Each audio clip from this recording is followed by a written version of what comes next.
এই আওয়ামী লীগের যদিও কার্যক্রম নিষিদ্ধ আপনারা জানেন, এবং ছাত্রলীগ নিষিদ্ধ সংগঠন, আওয়ামী লীগের কার্যক্রম নিষিদ্ধ করার পরও এই যে জুলাই আগস্ট, জুলাই অভ্যুত্থানে প্রায় আড়াই হাজার খুন নিহত হলো, গুলিতে শহীদ হলো, আর পাশাপাশি দেখেন 2200 থেকে 2500 পঙ্গু, 20,000-এর বেশি গুলিবিদ্ধ আহত।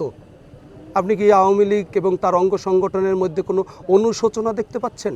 না, তাদের মধ্যে কোনো ধরনের প্রায়শ্চিত্ত বোধ তৈরি হয় নাই, নইলে শেখ হাসিনা ফিরবে এই আলোচনাটাই আসতো না। আর শেখ হাসিনা ফিরবে এই আলোচনা করার আগে সঠিক রাজনীতির পথে আসেন, ফ্যাসিজম বাদ দেন, স্বৈরতন্ত্রকে ভুলে যান, ভুলে গিয়ে ভালো স্বচ্ছ রাজনীতি করেন, চেষ্টা করুন আওয়ামী লীগ যে নিষিদ্ধ কার্যক্রম সেইটাকে কিভাবে আদালতে ফেস করে উঠানো যায়, নিষিদ্ধ সংগঠন ছাত্রলীগকে কিভাবে তার কার্যক্রম পরিচালনার অনুমতি আদালত দেয় সেই চেষ্টা করুন, অহেতুক বিভ্রান্তি ছড়াবেন না। আর সহজ এক কথায় বলি, ফ্যাসিস্ট স্বৈরাচার এদের জায়গা বাউফল না, সারা বাংলাদেশের কোথাও হবে না।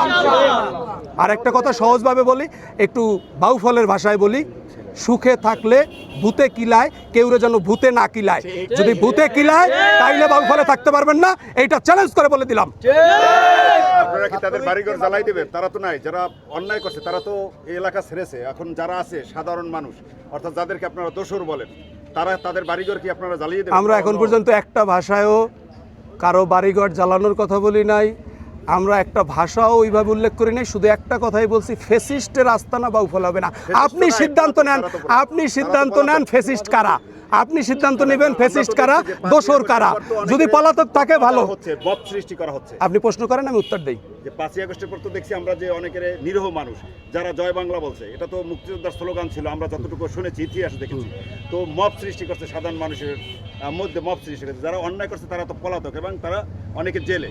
তারপর এই যে যেভাবে বলা হচ্ছে যে তাদের দোসরদের হটানো হবে, তাদেরকে বিচারের আওতায় আনা হবে, সেটা কি মবের মাধ্যমে না আইনি প্রক্রিয়া? আইনি প্রক্রিয়া। মব কোথায় পেলেন? মব আছে কোথায় এখন বলেন তো?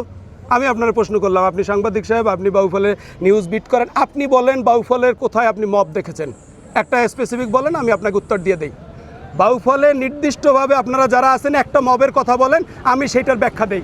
আপনি যদি ঢালাওভাবে বলেন যে মব সৃষ্টি করে কি তাদের বিতাড়িত করা হবে কিনা, বাউফলে কি মব হয়েছে না আইনের মাধ্যমে কার্যকর প্রক্রিয়া যাচ্ছেন? আপনি যদি দেখেন, আপনি যদি না দেখেন, স্পেকুলেশন আপনাদের একটা সাংবাদিকতার ভাষা, কিন্তু সব ক্ষেত্রে যদি বলেন যে সামনে মব হবে কিনা, সামনে ছাত্রলীগ রাস্তায় উঠলে তাদের ফাঁসি হবে কিনা বা তাদের বাড়িঘর জ্বালাই দেওয়া হবে কিনা, এটা স্পেকুলেটিভ নিউজ না। এটাকে আমি মনে করি না যে এটা প্রাসঙ্গিক প্রশ্ন, প্রাসঙ্গিক উত্তর আমি দিতে পারবো না, কারণ আমরা স্বচ্ছ, ফ্রি, ফেয়ার, ক্রেডিবল একটা ইলেকশনের মাধ্যমে তারেক রহমান সাহেব ক্ষমতায় এসেছেন, আজকে প্রধানমন্ত্রী। বাংলাদেশে সুষ্ঠু গণতান্ত্রিক ধারা বজায় আছে, বজায় থাকবে। কিন্তু আমাদের শুরু থেকে বক্তব্য, আওয়ামী লীগ তার ফ্যাসিবাদ থেকে ফিরে আসুক, ছাত্রলীগ তার ফ্যাসিজম থেকে ফিরে আসুক, তারা অনুশোচনায় দগ্ধ হোক, প্রায়শ্চিত্ত করুক, তারপর চিন্তা করা হবে বাউফল বাংলাদেশে আওয়ামী লীগ রাজনীতি করবে, সেটা সিদ্ধান্ত আইন দিবে, সিদ্ধান্ত আইন দিবে। না, এই যে বলছেন আপনারা প্রতিহত করবেন, আমার বক্তব্য হলো এটা যে তারা যে অন্যায় করছে সে অন্যায়ের জন্য তারা দেশ ছেড়েছে, কেউ পালিয়েছে, কেউ জেলে। তো সেই একই জায়গা থেকে যদি আপনারা সেটা করেন যে আওয়ামী যারা ছিল, তাদের দোসর যারা ছিল বা যারা নেতা কর্মী ছিল অঙ্গ সংগঠনের, সেই ধারা যদি অব্যাহত থাকে তাহলে সেটা কি ন্যায় বিচার হবে? একটা জায়গায় তো অব্যাহত ছিল, আপনিই বলতে পারেন না। আপনারা জিজ্ঞেস করছি যে মব হচ্ছে কিনা, আপনি বলছেন যে না, বাউফলে এখন পর্যন্ত মব হয় নাই।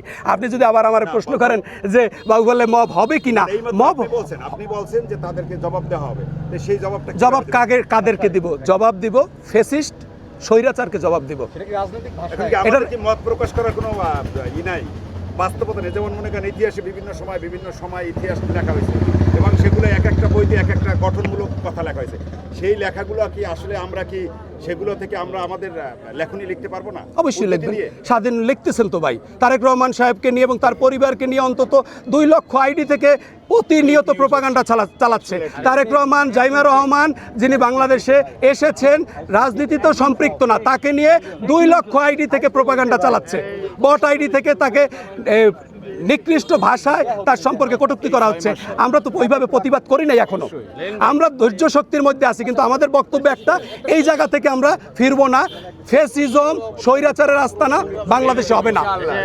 লেলিন ভাই, Hasina is a gone case, no need to discussion about this matter.